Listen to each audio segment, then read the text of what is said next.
বিপ্লবী, কোরআনের কথা বলি তাই বলে আমাকে মৌলবাদী, জিহাদের কথা বলি তাই বলে আমাকে জঙ্গিবাদী।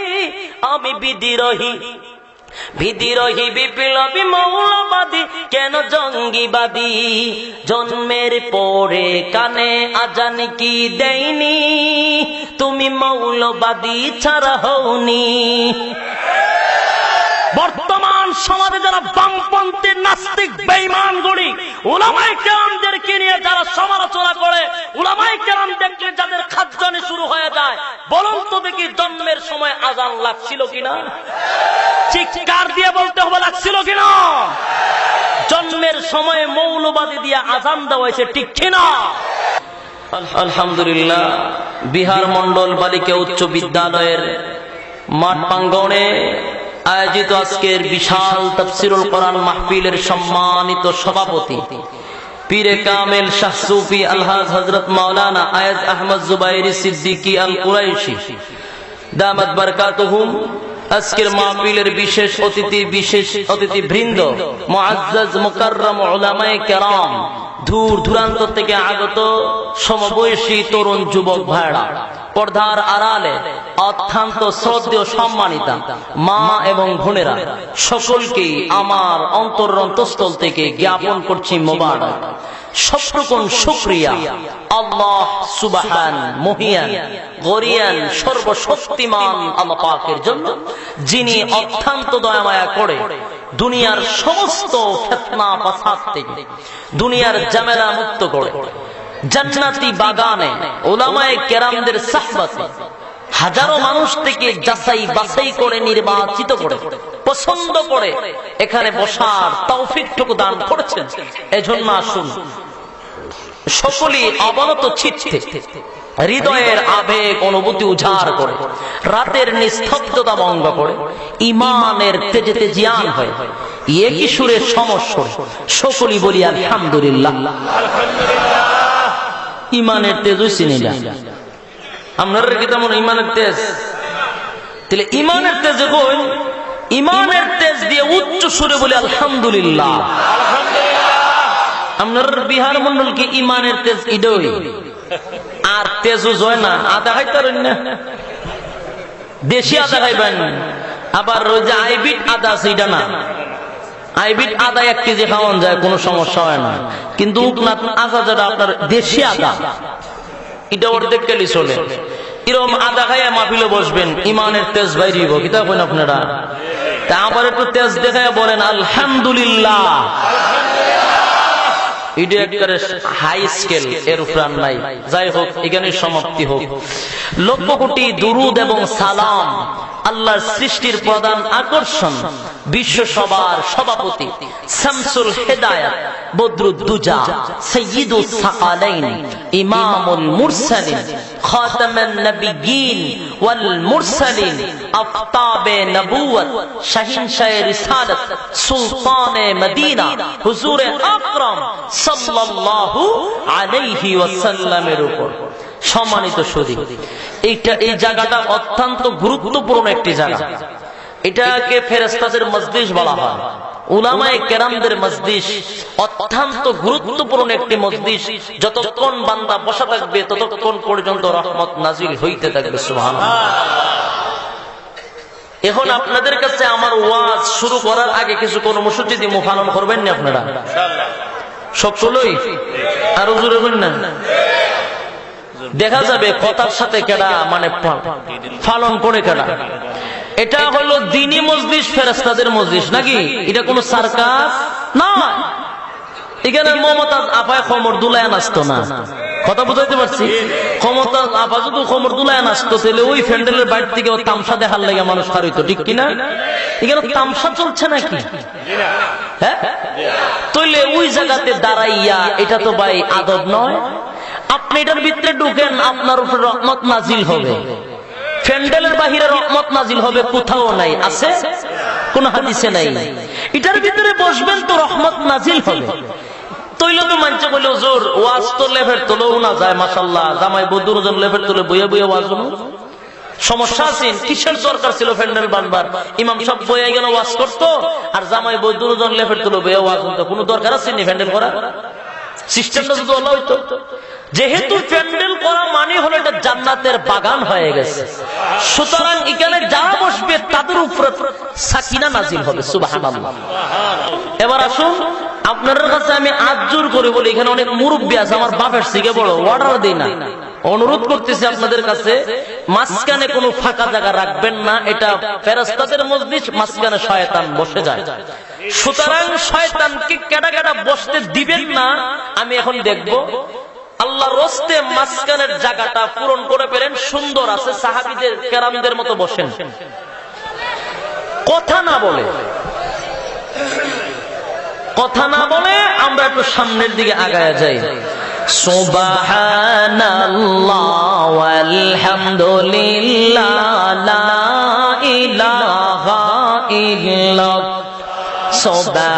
সুবহানাল্লাহ ওয়ালহামদুলিল্লাহ লা ইলাহা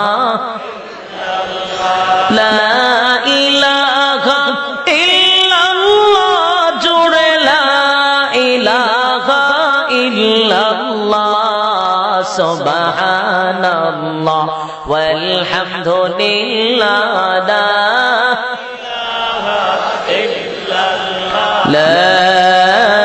ইলাহা ইল্লাল্লাহ মুহাম্মাদুর রাসূলুল্লাহ সাল্লাল্লাহু আলাইহি ওয়াসাল্লাম। আলহামদুলিল্লাহ। এবার আসুন, ভূমিকার দরকার নাই আর, ভূমিকা ছাড়াই, যেহেতু রাত প্রায় 11টা, ভূমিকা ছাড়াই আমরা আলোচনায় ঢুকি। কি করেন আপনারা? এবার আসুন, আমি আপনাদের সামনে মহাগ্রন্থ আল কোরআনের একটা কমপ্লিট সূরা আপনাদের সামনে তেলাওয়াত করে শুনাইছি, এবং সূরাটি মানুষের কাছে, সকলের কাছে 7 বছরের পর থেকে নিয়ে একবারে 80 বছরের বৃদ্ধ পর্যন্ত এই সূরাটা সকলের কাছে পরিচিত, সূরাতুল ফাতিহা। একবারে 7 বছরের বাচ্চা যদি গেনায় এও কইব আমি পারি, কইব নি আমিও পারি। কেন বলে আমি শিক্ষা লাগছে, আপনারা রায় কেন? এখানে যতজন মানুষ আছেন, একটা মানুষও কইতে পারতো না বালা করে হুজুর ফাতিহা শরীফ আমি ওই মাসও শিখছিলাম, কইতে পারবো? এটা কোন সময় মুখস্থ হইছে বলে কইতে পারে না। এটা এত আগে মুখস্থ হইছে, অনেকের স্মরণই নাই যে এটা কোন সময় মুখস্থ হইছে, কইতে পারি না। তাহলে এই সূরাটা সকলের কাছে পরিচিত, খুব গ্রহণযোগ্য। তাহলে এবার আসুন, এই সূরাটাই আমি আপনাদের সামনে তেলাওয়াত করেছি। এখন এই সূরাটা আমি তেলাওয়াত করেছি, একবারে মনে করেন সকলের কাছে পরিচিত, এই বলে মনে করেন যে সূরাটার কোনো ফজিলত কম। এই সূরাটার ফজিলত, এই সূরাটার সমতুল্য আল্লাহর রাসূল বলছেন, এই সূরার সমতুল্য গোটা কোরআনে, গোটা কোরআনে এটার সমতুল্য আর কোন সূরা নাই। সুবহানাল্লাহর আওয়াজটা একটু আস্তে বলেন না, আপনার সুবহানাল্লাহর আওয়াজে বোঝা যায় যে এটার ফজিলত সম্পর্কে আপনারা সকলেই জানেন। গোটা কোরআনে এটার সমতুল্য আর একটা সূরাও নেই। এটার নাম হলো সূরাতুল ফাতিহা। এই সূরাটা আপনাদের কাছে আমি তেলাওয়াত করেছি। তাহলে এবার আসুন, এই সূরাটার মধ্যে এত ফজিলত কেন? এই সূরাটা এত বরকতপূর্ণ কেন? এই সূরাটার নাম অন্তত পক্ষে তাফসীর কারকরা বলেছেন কোন জায়গায় যে 40টা, কোন জায়গায় বলা হয়েছে 22টা, আবার কেউ কেউ কয় 14টা। তাহলে 40টা নাম হইয়াছে শুধু সূরা ফাতিহা। এখন আসুন, প্রথম নামটা হলো ফাতিহা, শব্দের অর্থ হলো উদ্বোধন। কথা বুঝছেন না আপনারা? উদ্বোধন, উদ্ঘাটন। এই সূরাটার নাম হলো ফাতিহা। উদ্বোধন কেন? কারণ মনে করুন কোরআন শরীফ তো উদ্বোধন হয়েছে সূরা ফাতিহা দিয়ে। কিতা কইন আপনারা? ফাতিহা শব্দের অর্থ হলো উদ্বোধন, তো উদ্বোধন তো ঠিক হয়েছে ফাতিহা দিয়ে, কোরআনের প্রথম শুরু, শেষ নাচ দিয়ে, ঠিক কি না? এখন আসুন, এই সূরাটা ছোট হতে পারে কিন্তু এটার ফজিলত এত বেশি। এটার মধ্যে আল্লাহ পাক রব্বুল আলামিন অসংখ্য অগণিত নিয়ামত রাখছেন। এই সূরাটার মধ্যে বান্দার দৈহিক আধ্যাত্মিক যত রোগ আছে সকল রোগের ঔষধ হইল সূরা ফাতিহা। আরেকটা মুজিজা হইল, দেখেন আল্লাহর রাসূলের একটা জ্বলন্ত প্রমাণ, আল্লাহর কোরআনের একটা শান দেখেন। শানটা কি? তা আপনারা বাংলাদেশে যত বড় শিল্পী বাইরেছে, একবার আমরা আফা লইয়া, মমতাজ আফা লইয়া, আমরা কুমিল্লার আসিফ সাপ লইয়া যত শিল্পী গান বাই করছে, যত জনপ্রিয় শিল্পী হোক না কেন, ফাইটটা যা কইতে হইতে পুরো ফাড়াইলেছে কুমিল্লারে, ঠিক কিনা? এই গানটা এত জনপ্রিয়, তাকে যান, বাসে যান, বাথরুমে যান, লেবের তলে তাইনের সাথে ঘুমান, সব জায়গাতে গানটা শোনা যায়, তো ঠিক কিনা? আরে বাপরে বাপ, এত গান খালি ফাইটটা যায়, বউলে যায় আর বউ ফাইটটা যায়। এই যে একটা গান শুরু হয়েছিল, এত জনপ্রিয় লাভ করছে, আচ্ছা কোন বর্তমানে এই গানটা যদি কেউ গায় আর মজা লাগেনি? আমার কাছে কিরম লাগে জানি না, আমার মনে হয় লবণ ছাড়ে খাইলে কিতা কইন আপনারা, মানে এত বেতৃষ্ণা লাগছে, ঠিক কিনা? এত বিরক্ত লাগছে। কেউ দেখবেন এই গানটা গাইলে কয় আরে মুখটা বন্ধ করতো, ঠিক কিনা? কারণ বেতৃষ্ণা লাগছে, বিরক্ত, আর মজা লাগে না। এরপরে গান, একটা গান আপনাদের এই কুমিল্লার শহরের একজন জনপ্রিয় শিল্পী আসিফ আকবর, সে একটা গান বাই করছিল, প্রিয়া প্রিয়া গানটা, ও প্রিয়া ও প্রিয়া তুমি কোথায়, এত ভাইয়া ভানা, ও না পাইতে পাইতে গোটা বাংলাদেশ প্রিয়া দিয়া তুকাইছে, কিন্তু পাইছে না। এই যে গানটা গাইলো, এত জনপ্রিয় আছেন, বর্তমানে গানটার মজা লাগেনি? জুড়ে কন্যা আর মজা লাগে না, এত বিরক্ত লাগে। সম্মানিত শুনে আমি আপনাদেরকে শুধু জিনিসটা বোঝানোর জন্য মমতাজ আফার নাম লইছি আর আসিফ রে লইছি। কেন? এত জনপ্রিয়, এত মিউজিক, এত বাজনা, এত ডিজিটাল দিয়াও গানটা গাইলো, কিন্তু এটার মজাটা বেশি দিন রইল না। আর আল্লাহর কোরআন আজ থেকে ১৫০০ বছর আগে আল্লাহ নাজিল করেছে, আজও পর্যন্ত শুনতেছি, আজও পর্যন্ত পড়তেছি, কিয়ামত পর্যন্ত শুনবো, কিয়ামত পর্যন্ত পড়বো। কোন মিউজিক নাই, কোন বাজনা নাই। কিন্তু বলেন তো দেখি, আপনার মসজিদের ইমাম সাহেব পড়তেছে, আপনি কোনদিন কইছেন বলে ও ইমাম সাহেব এবলা বাদ দিন? এই সূরা ফাতিহা প্রত্যেক নামাজের সময় পড়তে হয়। এমন একটা নামাজ নাই যে সূরা ফাতিহা ছাড়া নামাজটা হবে। হবে কি? লা সালাতা ইল্লা বিফাতিহাতিল কিতাব, সূরা ফাতিহা ছাড়া নামাজ হইতো না।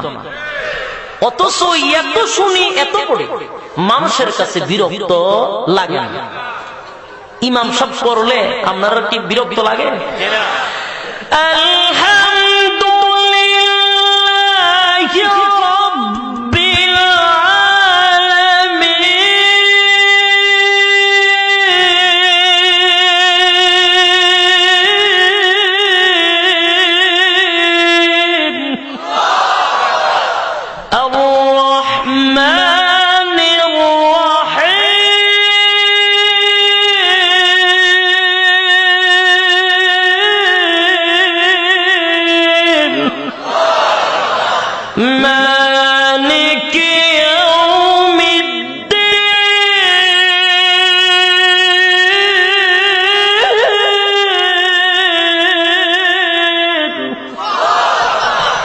লাগেনি? বলে এত শুনি, এত পড়ি, বিরক্ত লাগে না কেন? কেনটা বুঝতে যদি আমরা পারি, গোটা জিন্দেগি আমাদের পরিবর্তন হয়ে যায়। কেনটা যদি খালি তালাশ করি, সমমীন মুসলমান গান এত শুনি, এত পড়ি, তারপরে মানুষের বিরক্ত লেগে যায়, তার কারণটা হলো এটা মানুষের বানানো। একটু জোরে বল না, এটা মানুষের বানানো। আর এই যে পড়লাম মহাগ্রন্থ আল কোরআন, এটা এমন একটি কোরআন যে কোরআনের প্রথমেই আল্লাহ বলে দিয়েছে এটার মধ্যে কোনো ভুল, কোনো সন্দেহ। কিন্তু পৃথিবীর যত হিটলারই হোক, যত জ্ঞানী হোক আর যত পণ্ডিতই হোক, বইয়ের পিছনে লেখা থাকে কোন ভুল ত্রুটি থাকলে আমার পরবর্তীতে ধরায় দিবে, আমি সংশোধন করার চেষ্টা করব, ঠিক কিনা? কিন্তু কে এমন লেখক এত বেটাগিরি প্রথমেই বলে দিয়েছে এটার মধ্যে কোনো ভুল নাই। আলিফ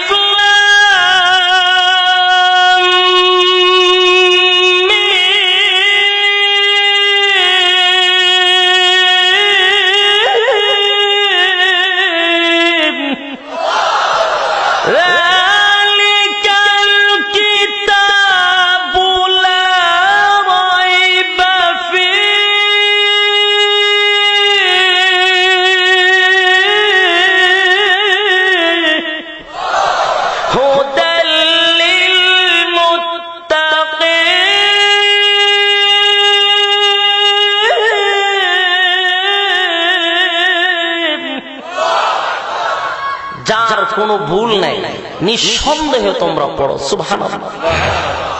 এই হলো কোরআন, এটা আল্লাহ নাজিল করেছে, এটা যা কিছু পড়েন আল্লাহর কালাম, এই জন্য এটার মজা থাকবে কিয়ামত পর্যন্ত, ঠিক কিনা? এই কোরআন আল্লাহ নাজিল করেছে, এটার হেফাজত করবে কে? পৃথিবীর কোন গ্রন্থ লেখকে কেউ বলে এই কিতাবটা আমি ছাপাইছি, এটা আমি এইটার আবার হেফাজত করুম, আর যে এটার ধরবো আর দুটো ভেঙেলাম, লেখে কেউ? কিন্তু আল্লাহ বলেন এটা আমি নাজিল করেছি, সুতরাং এটার হেফাজত আমি স্বয়ং আল্লাহ।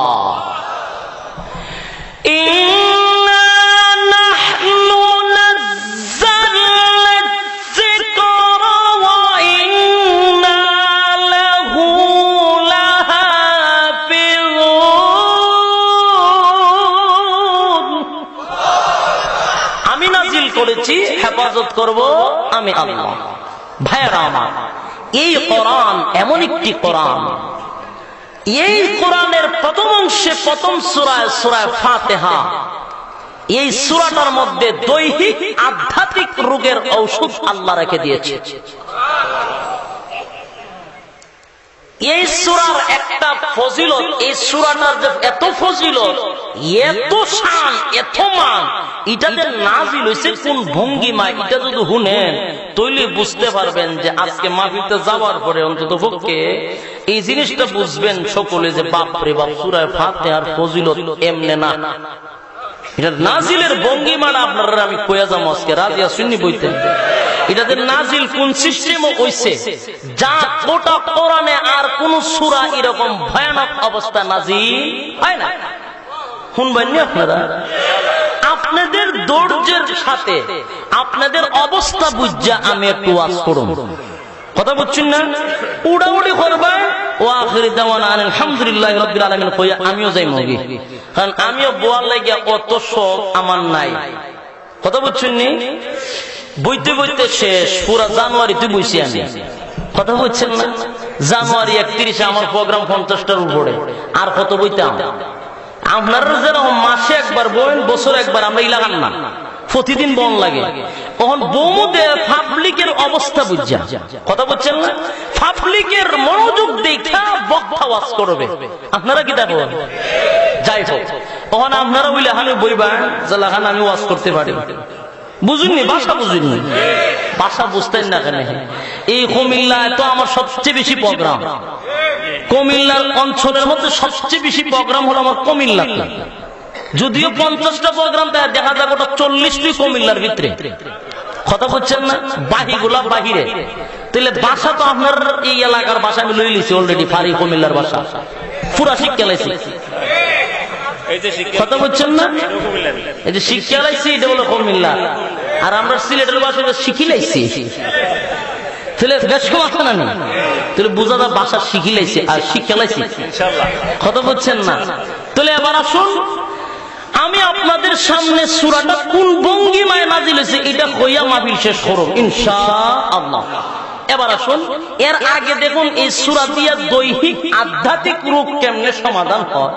সাহাবায়ে কেরামদের একটা মজলিস, সাহাবায়ে কেরামদের একটা কাফেলা এক জায়গা থেকে আরেক জায়গায় ভ্রমণ করতেছে, সফর। তো আগের জামানায় কিন্তু প্রাইভেট কার আসেনি, হাইটা হাইটা তারা দাওয়াত দিত দিনের, এক দেশ এক জায়গা থেকে আরেক জায়গা যাইতো। তো মানুষ মনে করেন 40 জন হবে, এর মধ্যে একজন আমির সাহেব ছিল। উনি বলতেছেন যে আমরা তো সন্ধ্যা হয়ে যাচ্ছে, তো এখন আর দূরে যায় লাভ নাই, আজকে রাত্রিটা এখানেই আমরা কাটাবো, পরের দিন আবার শুরু করবো হাঁটা। তো এখন আমরা দিকে থাকবো, গ্রামের অনুমতি নেওয়ার দরকার আছে। বিহার মন্ডল 40 জন মানুষ আমরা আইছি, চেয়ারম্যান সাহেব জিজ্ঞাসা দিব, চেয়ারম্যান সাহেব আপনার এলাকা থাকতে পারো না একটু আজকে দিনটা? চেয়ারম্যান সাহেব যদি বললেন না থাকতে পারতেন না, তাহলে থাকতে পারো। তাহলে এরাও গেছে মাতব্বর এবং চেয়ারম্যানের কাছে গিয়া কয়, চেয়ারম্যান সাহেব আমরা অনেক দূর থেকে আসি, আজকে রাত্রিটা শুধু আপনাদের জায়গায় থাকতে চাই। চেয়ারম্যান সাহেব সাবধান, এখানে থাকা যাবে না, এরম আছে না? এখন দেখতে পারে না, তখন উনি গেছে বলে না না না হইতো না, বাগন বিদায় করে দিচ্ছে। এরা কি তা করবো নিরুপায়, ওই মরুভূমি দিয়ে তাবু টাঙ্গাইয়া কোন রকম রাত কান খাটাইব নিয়ত করে লেছে। আল্লাহর কি হুকুম, ওই যে মহল্লা কিছু থাকবার লাগে, এই মহল্লা মাতব্বর রে মেরে দিছে সাপে কামড়। আপনারা কি তা করেন, ভালো হইছে না? সাপের মাতব্বর সাপে কামড় মারছে, যে মাতব্বরের কাছে গেছি টাকার জন্য একটু আশ্রয় চাইছিল, দিছে না, তাই মারে দিছে খামর। এটা খামর মারছে না, এটা ঠেড়া পড়ে গেছে।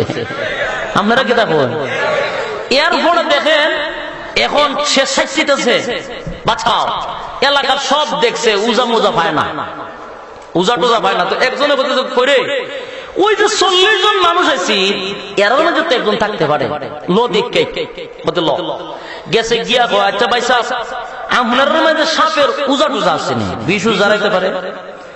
আমির সাহেব চিনছে এই লোকগুলা কোরআনের, হ্যাঁ আমি পারি। কত তো মাশাআল্লাহ বালা, তো লয় নাম্বার সাথে কই দিতা, কই আপনার মাতব্বর চেয়ারম্যান সাহেবের সাপে কামড় মারছে। কত আমার কি হইছে, আপনারা সাপের বিষ লাগাইতে পারেন বলে পারি তো, আসেন আসেন কই দিতাম ওনার বিষ লাগাইবে। আসেন যখন কিভাবে কোন বোঝা আমার কিন্না কইছে নাই আপনি আমার, ওই মেয়ে এমনি যাবনি, টাকা লাগবে, মাগনা কাজ করি না। কত টাকা কত দিতেইব? 100 বকরি দিতে হবে। কয়শো? আপনার আওয়াজে বোঝা যায় 100 বকরির মালিক ওগুলোই আপনারা। হ্যাঁ 100 বকরি কিতা মনে করছেন? কয় হাজার হইব? লাখের উপরে, 5 লক্ষ টাকার নিচে না মনে কিতা করেন আপনারা? 100 বকরি 5 লক্ষর উপরে হবে মিয়া। তা আপনার গলার আওয়াজে বোঝা যায় 5 লক্ষ টাকার মালিক ওগুলোই আপনারা। তাহলে একটা হা না কই ওই তো এই অবস্থায় বলতেছে 100 বকরি দেওয়ান লাগবে। বাপ রে বাপ, তুমি হিজাতে হুজা না বলে তোমার মনে ছেলেন নেও আর নাইলে না নো বাগো, আমরা টাইম নেই, আমরা আমল আছে বাগো। আরে বাপ রে, তোমার দিমিয়া যে গ্রাম থাকবো না, হুজাগিরি কেমনি শিখছি? 100 বকরি ছাড়া হুজাগিরি হবে না। আপনারাই বলেন একটা মানুষের জীবনের চেয়ে 100 বকরির দাম কি বেশি হইল? বাইরে ওহন তো জাগা বুঝা খুব দিছস, তেল 100 বকরি তোরে দিমু, আমরা জীবন বাঁচা।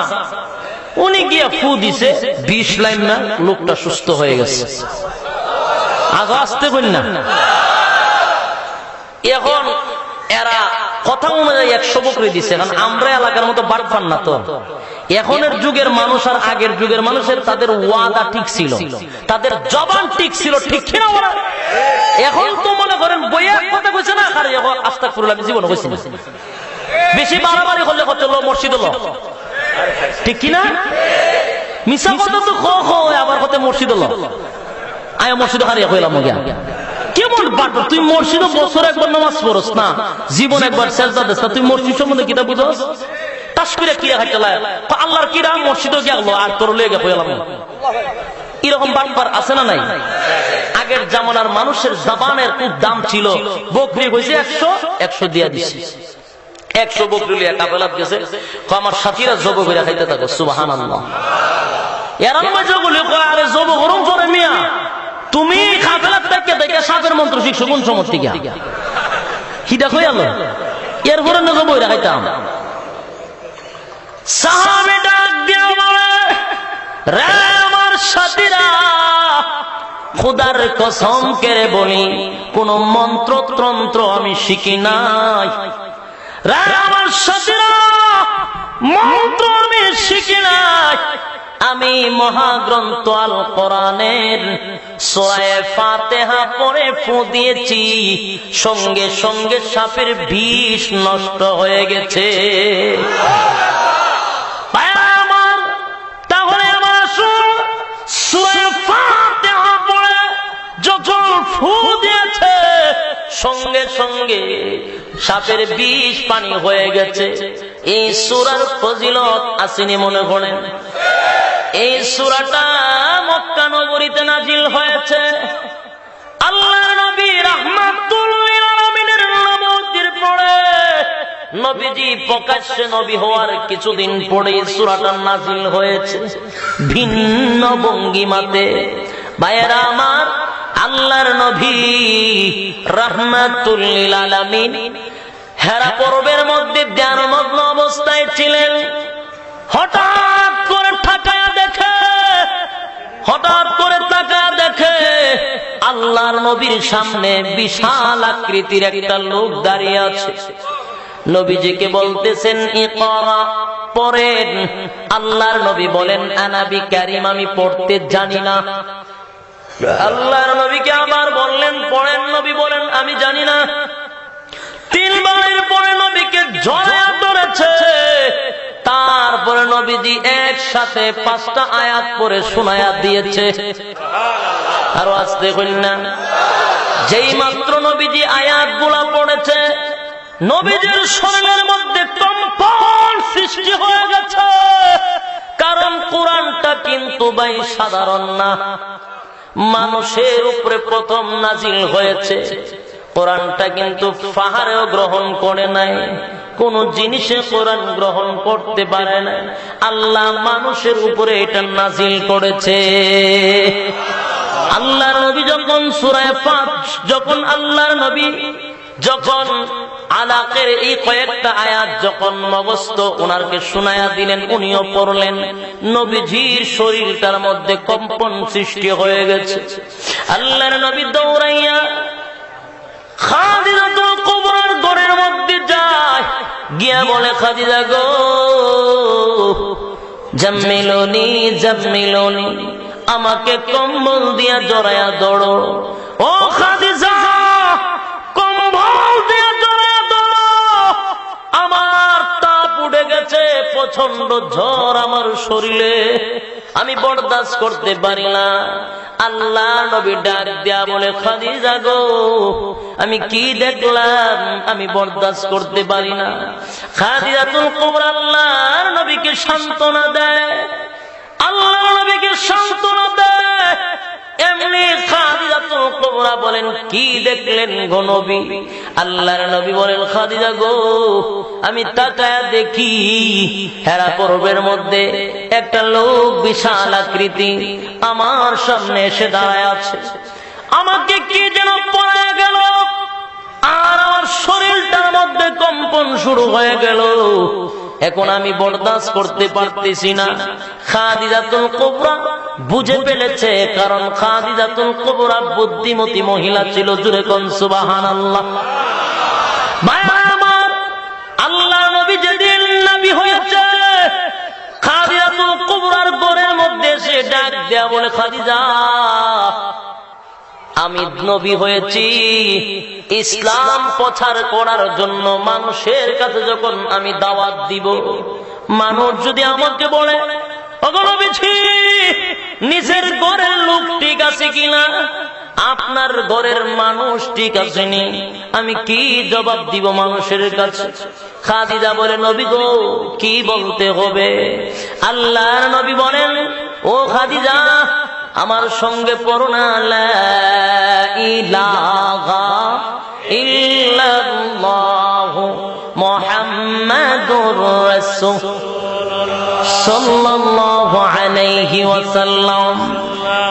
খাদিজা পড়ো আমার সঙ্গে এক আল্লাহ, আল্লাহ ছাড়া কোনো মাবুদ নাই, মুহাম্মাদুর রাসূলুল্লাহ সাল্লাল্লাহু আলাইহি ওয়াসাল্লাম আমি আল্লাহর বান্দা এবং রাসূল। খাদিজাতুল কুবরার সাথে সাথেই বললেন লা ইলাহা ইল্লাল্লাহু মুহাম্মাদুর রাসূলুল্লাহ রাসূলুল্লাহ সাল্লাল্লাহু আলাইহি ওয়াসাল্লাম। আল্লাহর নবী ডাক দেয়া বলে, রে খাদিজা, বলার সঙ্গে সঙ্গে পড়ে নিলা, কোনো কিছু প্রশ্ন করলা না, আমার কাছে কোনো কিছু জানতেও চাইলা না।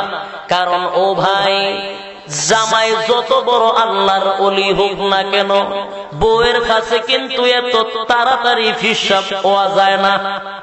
আপনারা কি দেখুন, আপনি একেবারে যত বড় ফিরি হইন না কেন, একটা আসমান হারিয়ে নামাজ পড়ুন, আপনারে মানুষে মুরুখ, দেশি মুরুখ খাওয়ায়, খুব তাজিম করে, আপনার বউ আপনারেও তো সহজে কিন্তু মানে না।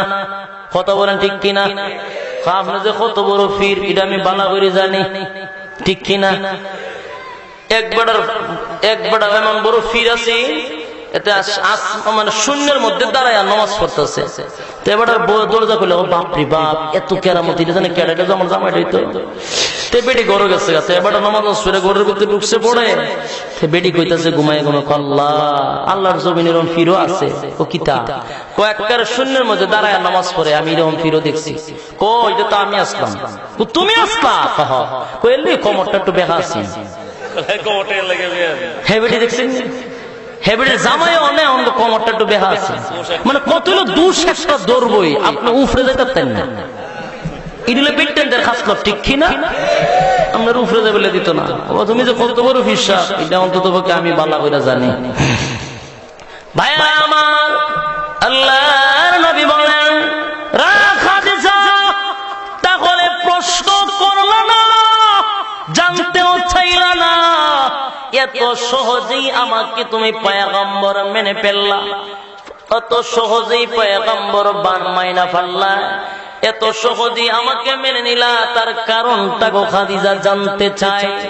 খাদিজাতুল কুবরা ডাক দিয়া বলে, নবী গো, এই দিনের অপেক্ষায় আমি ছিলাম। সুবহানাল্লাহ, এই দিনের অপেক্ষায় আমি ছিলাম।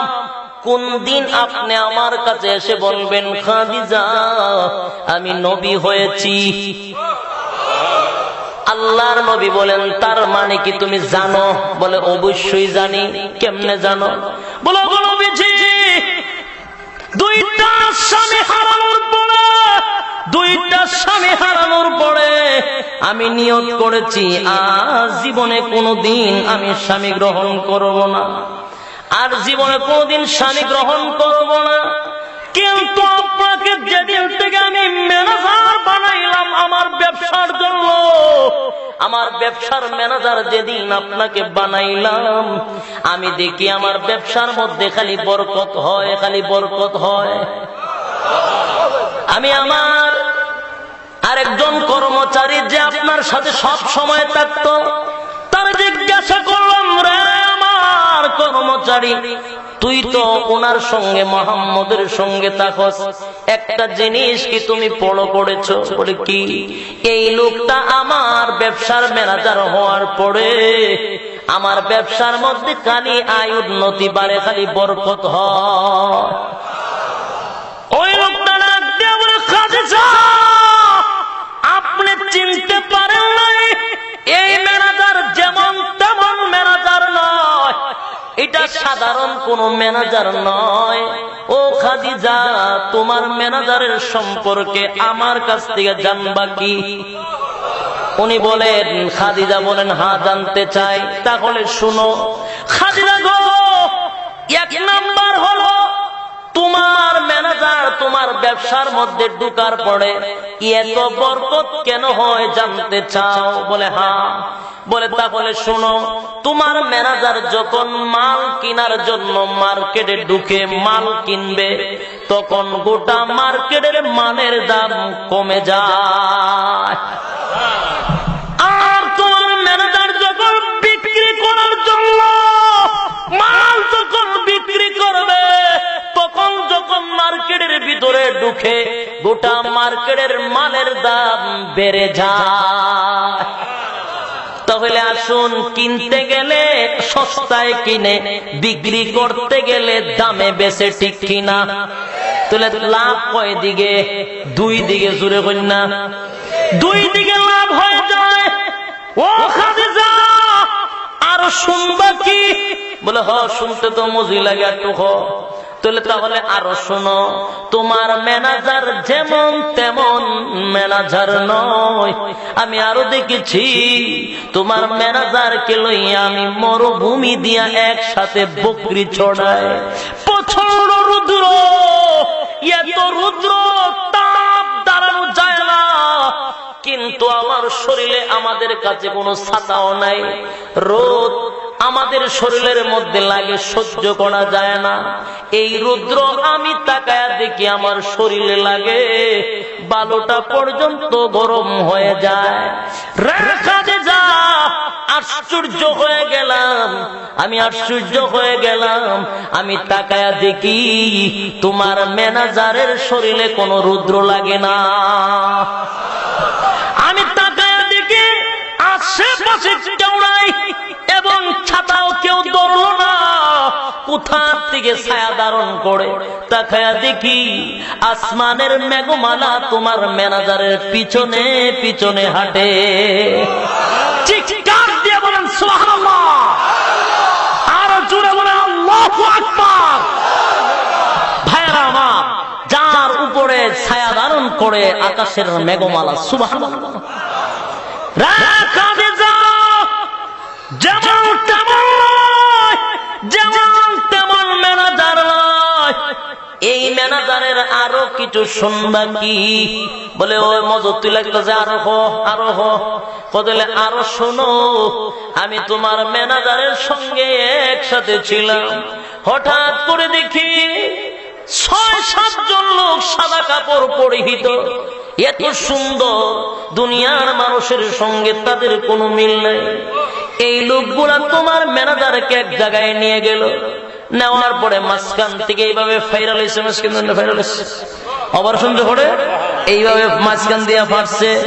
পাড়ার পরে ভিতর থেকে যা কিছু আছে সব বাহির করছে, কলিজা যা কিছু আছে সব বাহির করেছে। আমি তাকায় দেখি ওগুলা আবার পানি দিয়া দৌত করেছে। এরপরে আবার শরীরের মধ্যে লাগায় দিছে। কিছুক্ষণ পরে দেখি তোমার ম্যানেজার আমার দিকে আসে। আমি আশ্চর্য হয়ে গেলাম যে এই মানুষটাকে এত বড় অপারেশন করার পরে কিছুক্ষণের ভিতরে পুরা সুস্থ। জুড়ে কন্যা সুবহানাল্লাহ। ও খাদিজা, এটা যেমন তেমন ম্যানেজার নয়। এই খাদিজার ভিতরে উঠে আর পড়ে মনের ভিতরে একটা আশা আকাঙ্ক্ষা।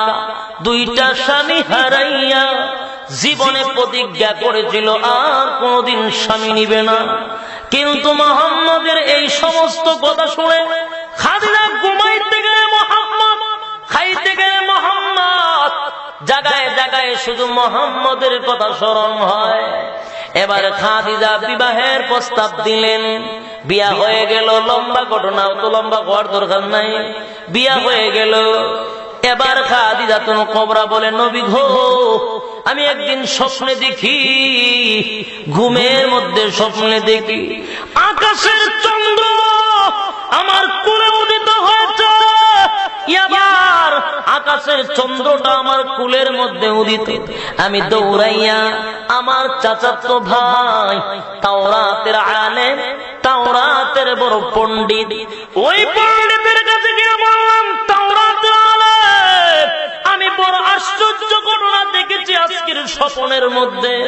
এরকম স্বপ্ন আমার জিন্দেগিতেও দেখি নাই। কেউ দেখেছে কিনা এটা সন্দেহ হয়। কি দেখলাম?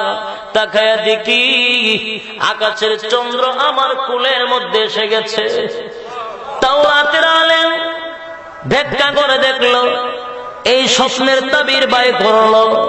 ও খাদিজা, তুমি যে স্বপ্ন দেখলা গো, যে স্বপ্ন তুমি রাত্রের বেলায় দেখেছো, এটা যা ব্যাখ্যা আসছে, এটা আসমানের চন্দ্র নয়, এটা আসমানের চন্দ্র নয়।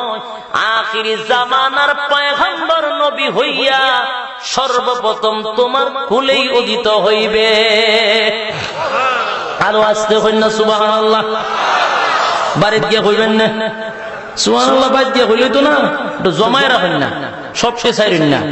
কিছু কিছু তাইনে লয়ে লেগে লেফের তলে বয়ে বয়ে কইবেন এত বড় কথা সুবহানাল্লাহর আওয়াজে শয়তান কি ফ্যান্ডেল দিয়ে বাইরিত কি তা করেন ভাইয়া আমার লক্ষ্য করে দেখুন খাদিজা সেদিন থেকে জানে উনি যে নবী হবে এবার ডাক দিয়া বলে নবী গো আমি তো আগেই জানি আপনি নবী হবেন কোন দিন নবী হবেন এই যে একটা চিন্তায় আমি ছিলাম অপেক্ষা করতেছিলাম আজকে আমার সামনে এসে বলেছেন আমি তো আগে থেকে জানি এই জন্যই আপনার কাছে বিয়ে বসলাম খাদিজাতুল কুবরা বড় বুদ্ধিমতী মহিলা ওনার কিন্তু কোন দিকেই ওনার কম ছিল না 40 বছর যদিও হয়ে যায় কিন্তু রূপে গুণে উনি এক নাম্বার ছিল এরপরে তদানীন্তন সময়ে উনি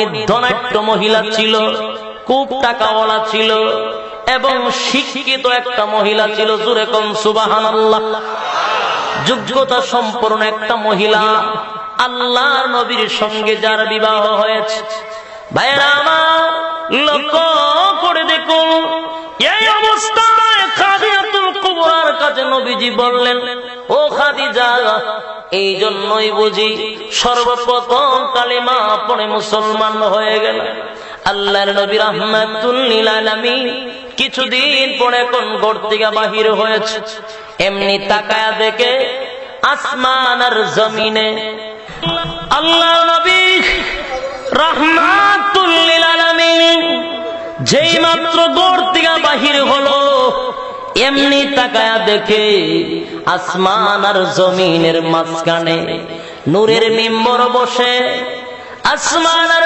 জমিনের মাঝখানে নূরের মিম্বরে বসে সাদা কাপড় পরিহিত আল্লাহর নবীকে ডাকে ইয়া মুহাম্মদ সুবহানাল্লাহ সাল্লাল্লাহু আলাইহি ওয়াসাল্লাম আসমান আর জমিনের মাঝখানে নূরের মিম্বরে বসে আল্লাহর নবীকে ডাকে ইয়া মুহাম্মদ আল্লাহর নবী ভয় পেয়ে গেলেন ভয় পাওয়াটা স্বাভাবিক ঠিক কিনা আপনারা যদি কেউ ডাকে আসমান আর জমিনের মাঝখানে বইয়া নূরের মিম্বর যদি কইও খলিমুদ্দি ভাই এখানে আইন একটু কথা আছে আপনারা কইবেন বলে কারণ আমি আইতাছি আপনার সাথে কিছু কথা আছে কইবেন বলে আমার হইল আমিও আপনার সাথে ভাই সব কিছু কথা আছে কইবেন নি না জুতা মুতা থইয়া উঠটা দৌড় দিবেন দৌড় খালি দিত না খালি বলবো লাইলে না তো সরগিনে তো সরগিনে লাইলে না তো সরগিনে তো সরগিনে ঠিক কি না এরপরে বড় গিয়ে কব তাড়াতাড়ি মুরগি আসেনি বলে কে রে বলে আজকে দূরে লিখেন জিন্নাতে আমার সজ্জাদে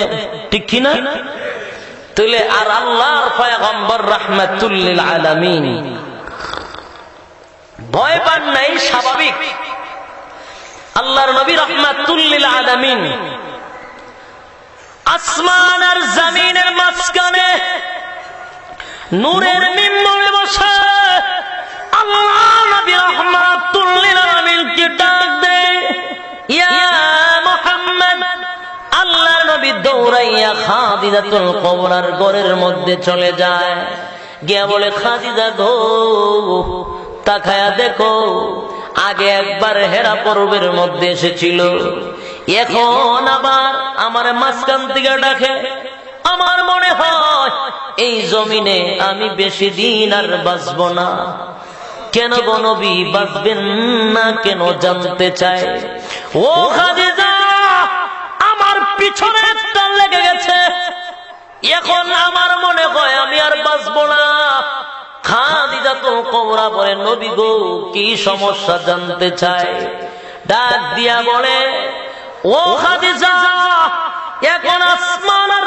জমিনের মাঝখানে বসে আমাকে ডাকে খাদিজাতুল কুবরা বলে নবী গো চিন্তার কোনো কারণ নাই চিন্তা করবেন না কারণ খাদিজাতুল কুবরা নবীকে সান্ত্বনা দিলেন ওগো নবীজি আসমান আর মিম্বরে আসমান আর জমিনের মাঝখানে বসে যে আপনাকে ডাকে জিন্নাত হতে পারে না শয়তান হতে পারে না আপনার কোনো দুশমন হতে পারে না কারণ যেই মানুষটা জিন্দেগিতে কারো জীবনে কোনোদিন কষ্ট দেয় নাই জীবনে কারো কোনোদিন ক্ষতি করে নাই ওই মানুষটার পিছনে শত্রু থাকতে পারে না।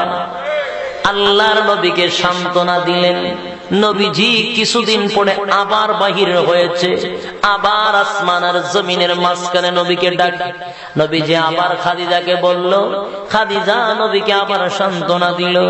আবার নবী ঘর থেকে বাহির হয়, আবার আসমান আর জমিনের মাঝখানে বসে আল্লাহর নবীকে ডাকে, ইয়া মুহাম্মদ। আল্লাহর নবী দৌড়াইয়া খাদিজাকে বলে, খাদিজা গো, তুমি তো আমাকে বললা, কিন্তু আমার ভিতরে একটা সন্দেহ, আমার ভিতরে ভয়। এই যে আমাকে ডাকে, এটার কারণটাই তো বুঝলাম না। খাদিজা তো কোরা ডাক দিয়া বলে, নবী গো, চলুন আমার সঙ্গে। আমার চাচাতো ভাই একটা তাওরাতের আলেম, সে সব বলে দিতে পারে। সে ভালো করে যখন দেখবে, পরীক্ষা করে দেখবে এটা আসলে কি, চলুন আমার সঙ্গে। তাওরাতের আলেমের কাছে যায়, জ্ঞানবিধি সব কিছু বলে, ডাক দিয়া বলে, ও তাওরাতের আলেম, আমি প্রথম যখন পর্বের মধ্যে আমি ধ্যানমগ্ন অবস্থায় ছিলাম, আমি হঠাৎ করে তাকায় দেখি এত বিশাল আকৃতির একটা লোক আমার সামনে এসেছে। আমি তাকায়া দেখি তার শরীরের মধ্যে একটা দুইটা ডানা নয়, 600 নূরের ডানা লইয়া দাঁড়ায় আছে। ভাইরা আমার, এক একটা ডানা পৃথিবীর এক প্রান্ত থেকে আরেক প্রান্ত লাগাল পায়। আরো জোরে বললা, পৃথিবীর এক প্রান্ত থেকে যদি আরেক প্রান্ত লাগাল পায়, এত বিশাল এক একটা পাকা। আর লোকটা আসমানের উপরে তার মাথা, আসমানের সঙ্গে মাথা লাগানো, এমন জমিনের মধ্যে তার দুইটা পা। এত বিশাল আকৃতির লোক আমার সামনে এসেছে। আমাকে যেন কি পড়ায় গেল। আর যখন আমি পড়লাম, রে তাওরাতের আলেম, তখন থেকে আমি একটা জিনিস লক্ষ্য করে দেখলাম, জীবনে এমন আশ্চর্য ঘটনা আমার জিন্দেগিতে কোনোদিন দেখি নাই। যখন আমি ওই আমাকে যেন কি পড়ায় গেল, যখন আমি পড়লাম, পড়ার পরে সঙ্গে সঙ্গে আমার শরীরের মধ্যে তাপ উঠে গেছে।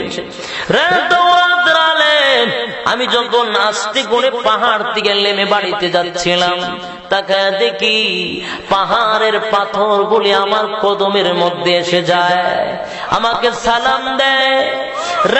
তাওরাতের আলেম এখন আমাকে সালাম দেয়, আমাকে সালাম দেয়, আমাকে গাছে সালাম দেয়, মাছে সালাম দেয়, আমার নবী আল্লাহ বলে ঘোষণা দেয়।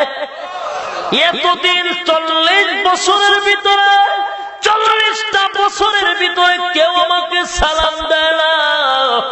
নবী আল্লাহ বলে আমাকে ঘোষণা করে নাই। আজকে দেখি আমাকে পাথরে সালাম দেয়, আমাকে গাছে সালাম দেয়, আমার নবী আল্লাহ বলে ঘোষণা দেয়। রাত এই অবস্থার পরে কোন তাকায় দেখি আসমান আর জমিনের মাঝখানে আমারে এখন ডাক দিয়া মোহাম্মদ করে। তাওরাতে আলেম মুস্কি মুস্কি হাসে, সুবহানাল্লাহ বললেন, মুস্কি মুস্কি হাসে। এবার আল্লাহর নবী ডাক দিয়া বলে, আমি দুঃখের কথা আপনার কাছে বললাম, আপনি দেখে হাসেন। তাওরাতে আলেম ডাক দিয়া বলে, নবী গো, ওগো মুহাম্মদ, তাওরাত পড়ে যা পাইলাম, তাওরাতের বর্ণনা অনুযায়ী আজকে থেকে আপনি মুহাম্মদ নয়, আপনি মুহাম্মদ নয়, আপনি হয়ে গেলেন মুহাম্মাদুর রাসূলুল্লাহ সাল্লাল্লাহু আলাইহি ওয়াসাল্লাম। ভাইরা আমার, আপনি মুহাম্মদ নয়, মুহাম্মাদুর রাসূলুল্লাহ হয়ে গেলেন। ওগো নবীজি, তাওরাতের বর্ণনা অনুযায়ী যা পাইলাম, আপনাকে হেরা পর্বের মধ্যে যা পড়াইছিল, ওই লোকটা যে ছিল, উনি আর কেউ নয়, আর কেউ নয়, আল্লাহর পাঠানো ফেরেশতা জিবরাইল। আপনাকে যা পড়ায়া গেল, এটা মহাগ্রন্থ আল কোরআন। আর আপনি যখন পাহাড় থেকে নেমে বাড়িতে যাচ্ছিলেন, তখন আপনাকে সালাম দিয়েছে কেন জানেননি? সেদিন থেকে আপনি নবী হয়ে গেছে, আপনি প্রকাশ্যে নবী হয়ে গেছেন। ওগো নবীজি, এবার আপনাকে সকলেই ঘোষণা দেয় নবী। আল্লাহ বলে, ও পৃথিবীর মানুষেরা, এবার তাওরাতের আলেম ডাক দেয়া বলে, নবী গো, তবে ওই দিন বেশি দূর নয়, ওই দিনটা বেশি দূরে নয়, এই মক্কা নগরীতে আপনি থাকতে পারবেন না, এই মক্কা নগরীতে আপনি থাকতে পারবেন না। আল্লাহ নবীর সঙ্গে সঙ্গে চোখের পানিটা ছেড়ে দিয়ে কোন কান্দে। আমার মায়ের দেশ, আমার বাবার দেশ, আমার মায়ের দেশ, বাবার দেশে আমি কেন রে থাকতে পারবো না? আমি কি অপরাধ করেছি? আমি কোন দোষে আমার মায়ের দেশে থাকতে পারবো না? এমনি আল্লাহর নবীকে ডাক দেওয়া বলে, নবী গো, কোন দোষ নাই, কোন অপরাধ আপনার নাই, আপনার অপরাধ থাকতে পারে না, আপনার অন্যায় থাকতে পারে না, তাহলে কেন আমার মায়ের দেশে আমাকে থাকতে দিবে না? বলে একটাই কারণ হলো, আপনি হক কথা বলেন, এই জন্য আপনি হক কথা বলবেন, এক আল্লাহর দাওয়াত দিবেন। এখন তারা 360 মূর্তির পূজা করে, আপনি বলবেন লা ইলাহা ইল্লাল্লাহ, নেই কোনো মাবুদ আল্লাহ ছাড়া, এক আল্লাহর পূজা করার জন্য বলবেন, মানবে না, তারা বরদাস্ত করবে না। এই জন্য যখন সমাজের মধ্যে সত্য কথা আপনি তুলে ধরবেন, আপনার আপন লোকগুলা আপনার বিরোধিতা করবে। ঠিক ঠিক বলেন। বর্তমান সমাজে তাকায় দেখেন, যখনই আপনি হক কথা বলবেন, যখনই আপনি হকের আওয়াজ তুলবেন, আল্লাহর কসম রে ভাই, সমাজের মধ্যে আপনি ভালো লোক হতে পারবেন না। মসজিদের ইমাম সাহেব যখন মসজিদের মিম্বরে বসে হকের কথা বলে, জুমার বয়ানে যখন সুদের বিরুদ্ধে কথা বলে, ঘুষের বিরুদ্ধে কথা বলে, পাবলিক কিছু তেরা চোখে চায়, আছে না নাই? কারণ মসজিদের সেক্রেটারি যদি হয়ে যায় সুদখোর, তাহলে তো চোখ রাঙ্গায়া তাকাইবে। মসজিদের সভাপতি যদি হয়ে যায় ঘুষখোর, তাহলে তো চোখ রাঙ্গায়া তাকাইবে। ইমাম সাহেব ভালো হতে পারে না কেন? ইমাম সাহেব সত্যের পক্ষে কথা বলেছে, হক কথা বলেছে, এই জন্য সমাজের মধ্যে ভালো হতে পারলো না। ঠিক কিনা? বাংলার জমিনে দেখবেন, যারাই হক কথা বলে, যারা হক কথা বলে, আজকে তাদের উপরে নির্যাতন। ঠিক কিনা? যারা হক কথা বলে না, তাদের কোনো শত্রু নাই বাংলার জমিনে। ভাইয়েরা আমার, যারা হক কথা বলতেছে, বর্তমান প্রেক্ষাপটের অপকর্মগুলি যখন তুলে ধরে, পরের দিনই তার উপরে 144 জারি। আরো জোরে কন্যা। কিন্তু এই জন্য কি হক কথা বলা বন্ধ করে দেব? হে মুসলমান ইমানদার, আল্লাহর জাতের কসম করে বলি রে ভাই, হক কথা ইমাম সাহেব যদি হন মিম্বরে বসে বসে হক কথা বলতে হবে। ঠিক কিনা? চাকরির বয়ে যদি হক কথা বলেন না, আল্লাহর কাঠগড়াতে আপনার জবাবদিহি করতে হবে। ঠিক কিনা? আজকের সমাজে কিছু ইমাম সাহেব আছে, চাকরির বয়ে মিম্বরে হক কথা বলে না, চাকরির বয়ে। এ ভাই, হক কথা বলা আমাদের জন্য এখন ফরজে আইন হয়ে গেছে। ঠিক কিনা? চাকরির মালিক কে? খাওয়ানোর মালিক কে? খাওয়ানোর মালিক যদি আল্লাহ হয়, পালনে বলা আল্লাহ, খুদার কসম, হক কথা বইলা যদি চাকরি ছুটে যায়, তাতে আমরা পরোয়া করি না। ঠিক কিনা বলেন? ভাইয়েরা আমার, সমাজের মধ্যে যখন আপনি হক কথা বলবেন, পরের দিন থেকে আপনি জঙ্গিবাদী হয়ে যাবেন। সমাজের মধ্যে আপনি হক কথা বলবেন, পরের দিন থেকে আপনি উগ্রবাদী হয়ে যাবেন। ভাইয়েরা আমার, সমাজে হক কথা বললে আপনি ফতুয়াবাদী হয়ে যাবেন। ঠিক কিনা বলেন? সত্যের পক্ষে কোনো কথাই বলা, আপনি জুড়ে বলেন না। সত্যের পক্ষে গান গাই বলে আমি বিদ্রোহী, সত্যের পথে ডাকি বলে আমি বিপ্লবী। কোরআনের কথা বলি তাই বলে আমাকে মৌলবাদী, জিহাদের কথা বলি তাই বলে আমাকে জঙ্গিবাদী। ঠিক কিনা? জোরে বলতে হবে। আরো জোরে। সত্যের পক্ষে গান গাই বলে আমি বিদ্রোহী, সত্যের পথে ডাকি বলে আমি বিপ্লবী। কোরআনের কথা বলি তাই বলে আমাকে মৌলবাদী, জিহাদের কথা বলি তাই বলে আমাকে জঙ্গিবাদী। আমি বিদ্রোহী, বিদ্রোহী বিপ্লবী মৌলবাদী, কেন জঙ্গিবাদী? বিদ্রোহী বিপ্লবী মৌলবাদী, আমি জঙ্গিবাদী। সত্যের পক্ষে গান গাই বলে আমি বিদ্রোহী, সত্যের পথে ডাকি বলে আমি বিপ্লবী। কোরআনের কথা বলি তাই বলে আমাকে মৌলবাদী, জিহাদের কথা বলি তাই বলে আমাকে জঙ্গিবাদী। আমি বিদ্রোহী, বিদ্রোহী বিপ্লবী মৌলবাদী, কেন জঙ্গিবাদী? জন্মের পরে কানে আজান কি দেয়নি, তুমি মৌলবাদী ছাড়া হওনি। বর্তমান সমাজে যারা বামপন্থী নাস্তিক বেঈমানগুলি উলামায়ে কেরামদেরকে নিয়ে যারা সমালোচনা করে, উলামায়ে কেরামদেরকে যাদের খাদ্যানি শুরু হয়ে যায়, বলুন তো দেখি জন্মের সময় আজান লাগছিল কিনা?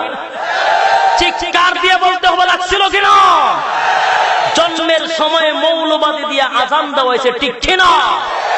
এবার আসুন, জানাজা লাগবনি? জন্মের পরে কানে আজান কি দেয়নি, তুমি মৌলবাদী ছাড়া হওনি। তবে মরণের পরে জানাজা পড়াবে, তবে মরণের পরে জানাজা পড়াবে, তখন কোথায় পালিয়ে যাবি? বিদ্রোহী, বিদ্রোহী বিপ্লবী মৌলবাদী, কেন জঙ্গিবাদী? বিদ্রোহী বিপ্লবী মৌলবাদী, আমি জঙ্গিবাদী।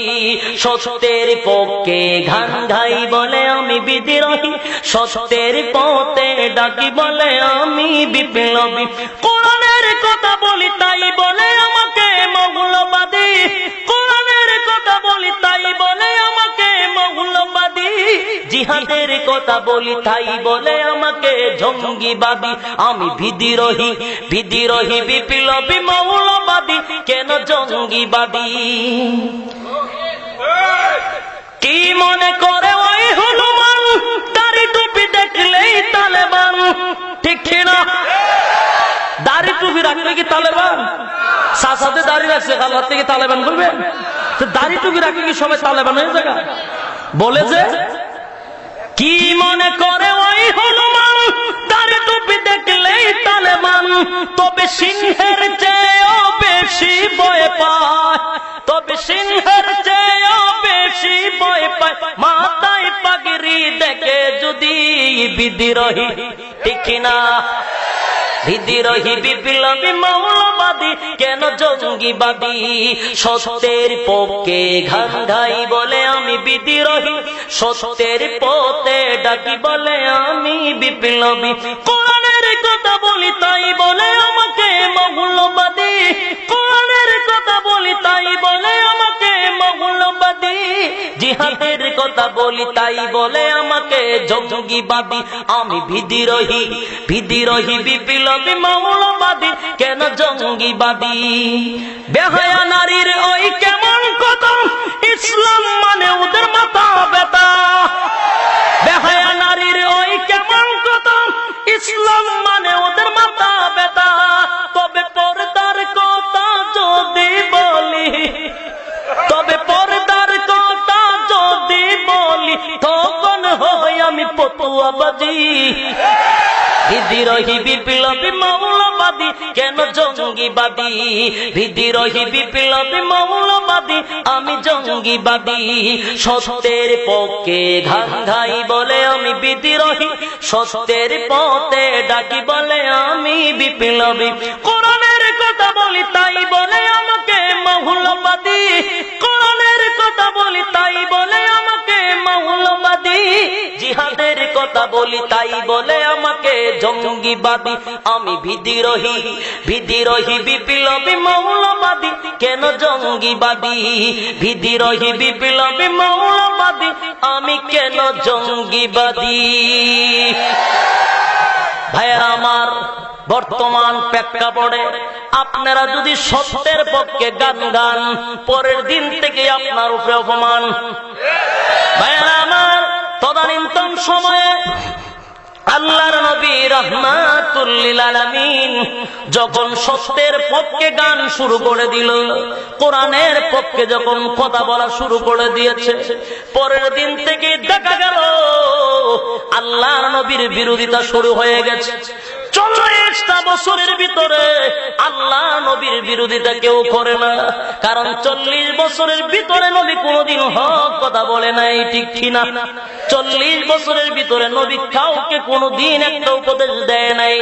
40 বছর পরে যখন আল্লাহ নবী রাহমাতুল লিল আলামিন কোরআনের কথা বলা শুরু করে দিয়েছে, জিহাদের কথা বলা শুরু করে দিয়েছে, সত্যের পক্ষে যখন কথা বলা শুরু করলো, আল্লাহ নবীর বিরুদ্ধে কোন হামলা আর মামলা। আপন চাচা, আপন চাচি, আপন গোষ্ঠীর লোকেরা নবীকে মারার জন্য চক্রান্ত শুরু করে দিয়েছে, ঠিক কিনা? আল্লাহর নবীকে ডাক দেয়া বলে, মুহাম্মদ, এই মক্কা নগরীতে থাকতে পারবেন না, আপনার আপন লোকগুলি আপনাকে থাকতে দিবে না। ভাইরা আমার, লক্ষ্য করে দেখুন, এমনি আল্লাহর নবী কান্দে আর বলে, নবী গো কান্দেন না, ওই দিনটা বেশি দূরে নয়। ঠিকই দেখা গেল আল্লাহ নবী সব গোষ্ঠীর লোকদেরকে একত্রিত করে নবীজি পাহাড়ের উপরে দাঁড়াইয়া ডাক দিয়া বলে, আমার গোষ্ঠীর লোকেরা, আমি তোমাদেরকে একটা কথা বলবো, বিশ্বাস করবা কি? সকলেই এক বাক্যে বলেছে, হ্যাঁ বিশ্বাস করবো। ওগো নবীজি বলেন, আরে আমি যদি তোমাদেরকে বলি এই পাহাড়ের পিছনে একদল হামলাকারী আছে, তোমাদের উপরে হামলা করবে, তোমরা কি বিশ্বাস করবা? হ্যাঁ বিশ্বাস করব। এখন আল্লাহর নবী বলেন, কেন বিশ্বাস করবা? কেন রে বিশ্বাস করবা? ডাক দিয়ে সকলে বলে, নবী গো, 40টা বছরের ভিতরে আপনাকে কোনদিন মিথ্যা কথা বলতে শুনি নাই। 40 বছর যাচাই বাছাই করেছি, জীবনে কোনদিন মিথ্যা বলেন নাই, এই জন্য আপনাকে বিশ্বাস করি। 2 নাম্বার হলো, পাহাড়ের উঁচু আপনি দাঁড়িয়ে আছেন, দুনো সাইড আপনি দেখেন, আমরা কিন্তু এক সাইড দেখি, সুতরাং আপনি পিছনে দেখেন, সামনে দেখেন, এই জন্য বিশ্বাস করব। আল্লাহর নবী ডাক দিয়া বলে, আমার গোষ্ঠীর লোকেরা, তাহলে শুনে রাখো, আজকে তোমাদের সামনে দাঁড়াইয়া একটা কথা বলতে যাই, 40টা বছরের ভিতরে কোনদিন মিথ্যা কথা বলে নাই, আজ বলবো না। তোমরাই বলেছো পাহাড়ের উঁচু টিলায় দাঁড়ানোর কারণে আমি 2টা সাইড দেখি, তোমরা একটা সাইড দেখো। আমার গোষ্ঠীর লোকেরা, আমি নবী হওয়ার কারণে আল্লাহ আমাকে দুনিয়াও দেখায়, আখিরাতও দেখায়। আরো চিৎকার দিয়ে বলতে হবে, আরো জোরে বলেন আল্লাহু আকবার। আল্লাহ নবী রাহমাতুল লিল আলামিন বলেন, পড়ো আমার সঙ্গে, লা ইলাহা ইল্লাল্লাহু মুহাম্মাদুর রাসূলুল্লাহ সাল্লাল্লাহু আলাইহি ওয়াসাল্লাম। ভাইরা আমার, লক্ষ্য করে দেখুন, যে মাত্র আল্লাহ নবী বলেছেন, পড়ো আমার সঙ্গে, লা ইলাহা ইল্লাল্লাহ, নেই কোনো মাবুদ আল্লাহ ছাড়া, মুহাম্মাদুর রাসূলুল্লাহ সাল্লাল্লাহু আলাইহি ওয়াসাল্লাম, আমি আল্লাহর বান্দা এবং রাসূল, আমি জামানার পয়গম্বর, মেনে নাও।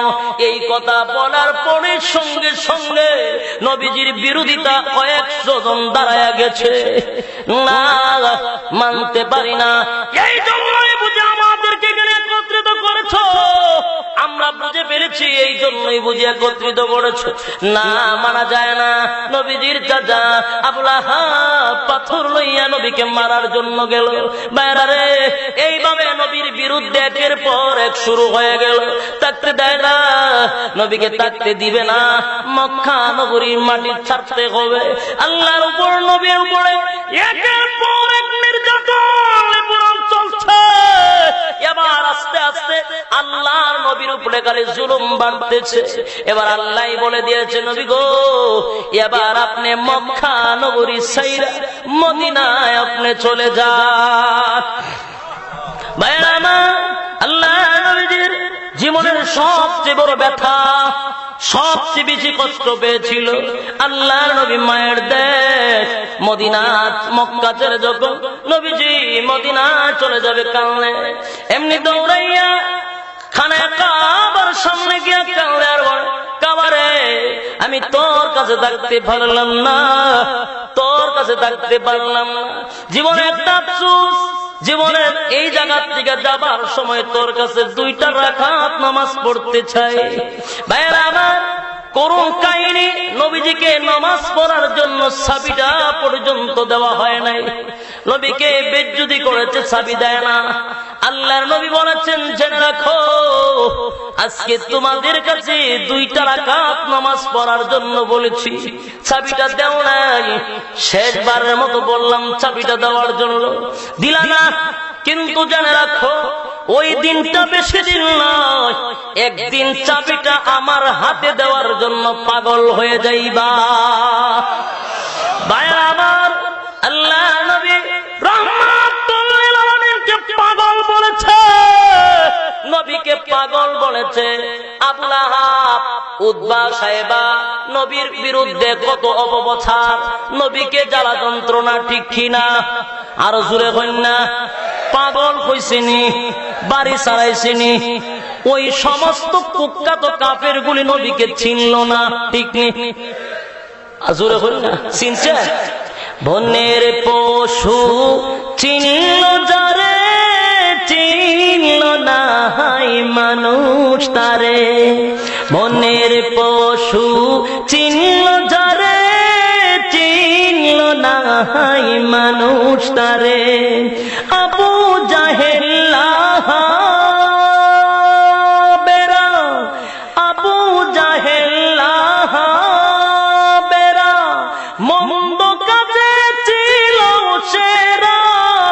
আবু জাহেল বেরা, মন্দ কাজে ছিল সেরা।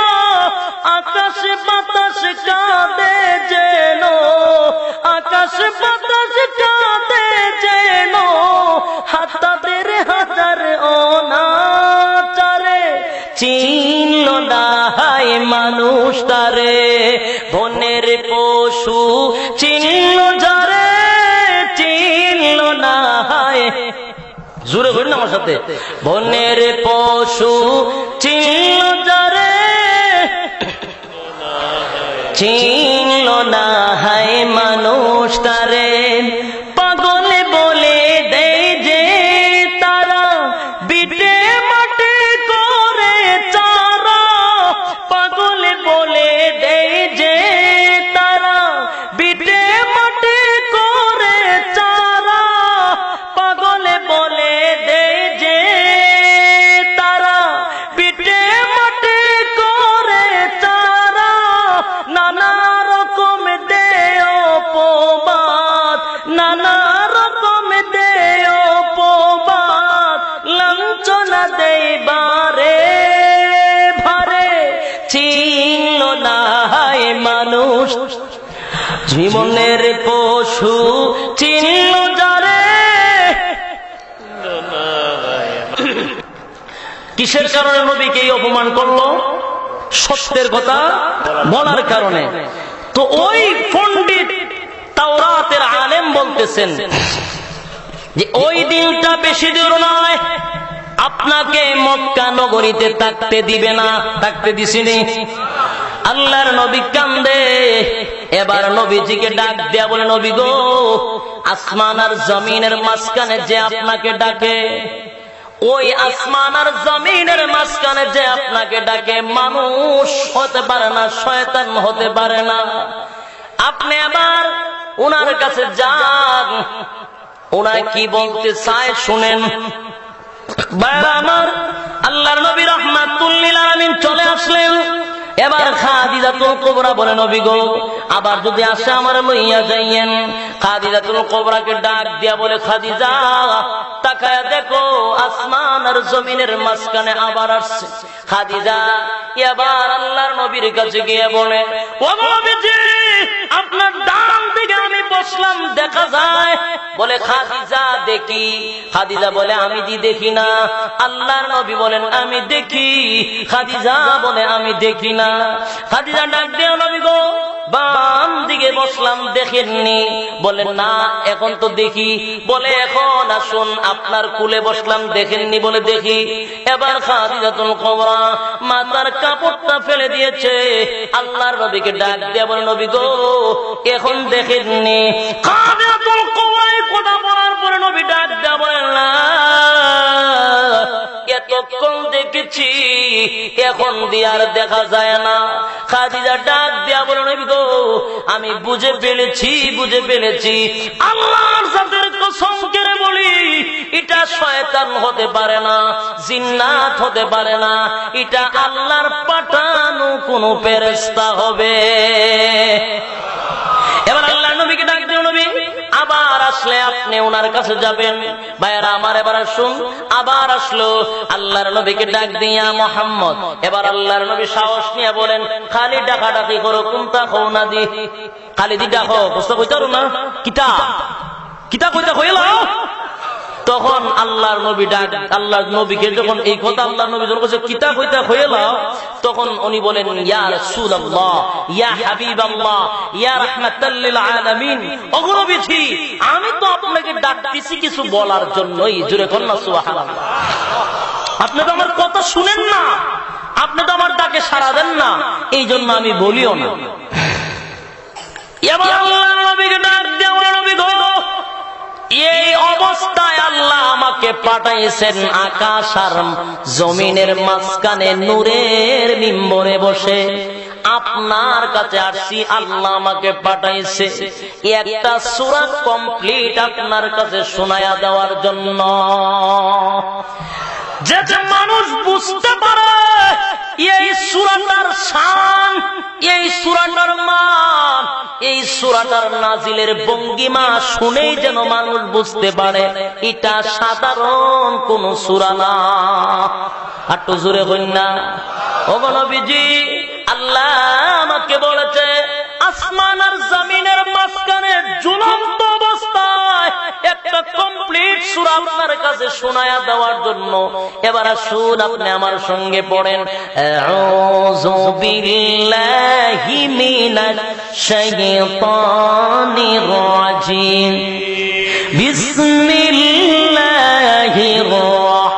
রাহমানির রাহিম, আলহামদুলিল্লাহি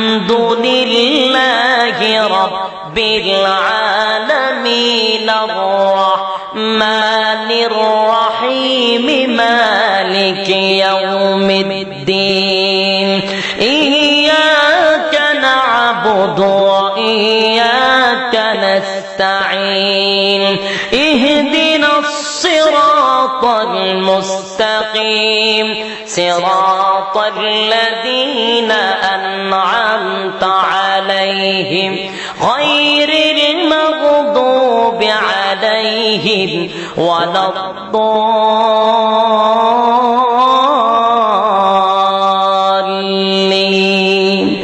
আমিন। কখন বুঝছেননি নাজিলের ভঙ্গিমাটা? এই সূরাটা এমন একটা অবস্থায় নাজিল হয়েছে, মানুষ শুনলেই যেন বাপরে, এটা নাজিলের ভঙ্গিমাটা কেমন, ঠিক না? এই সূরা এমন একটি সূরা, সূরা ফাতিহা। ইমাম সাহেবের কাছে গ্লাস দিয়ে পানি লয়ে গেলে বলে, একটু পেটের বেদনা ধরছে, পেট কামড়া। ইমাম সাহেব তো 5টা ফু দে, এর মধ্যে 1-2টা ফু মনে করেন সূরা ফাতিহার পড়ে গেছে এটার মধ্যে। জোরে কোন না। যত কেরামতি করে দেখবেন একটা ফু অন্তত ফাতিহার পড়ে দিছই, ঠিক কি না? এই জন্য এই সূরাটা মুমিনদের জন্য শেফা। এই সূরাটার একটা নাম হইল শিফা। কথা বলছেন নি? এই সূরাটার নামই হলো শিফা। এই জন্য এই সূরাটা মুমিনের সকল ক্ষেত্রে আপনার আধ্যাত্মিক দৈহিক সকল রোগের ঔষধ সূরা ফাতিহা। ওয়া নুনাজ্জিলু মিনাল কুরআনি মা হুয়া শিফা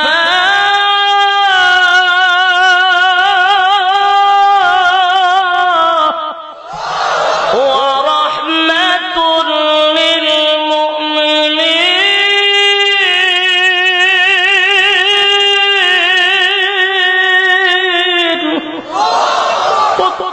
ক্ষেত্রে মুমিনের এই জিনিসটা দরকার আছে না নাই? ভাইয়ারা আমার, তাহলে আজকে এই সূরাটার নাজিল কিভাবে হইলো আমরা জানলাম। এটা হলো শানে নজুল। যা শানে নজুল শব্দের অর্থ হইল যেই অবস্থার পরিপ্রেক্ষিতে, যেই ঘটনাকে কেন্দ্র করে যখন যেই অবস্থায় সূরাটা নাজিল হয়, এটাকে শানে নজুল বলা হয়। আল্লাহ পাক রব্বুল আলামিন আমাদেরকে এই সূরাটার সমস্ত ফজিলত বুঝার তৌফিক দান করুন, সকলে বলে আমিন। আল্লাহ পাক রব্বুল আলামিন এই আজকের আলোচনায় আমাদের বললেওয়ালা শুনলেওয়ালা উভয়কে যেন সঠিকভাবে আমল করার তৌফিক দান করে, সকলে আমিন।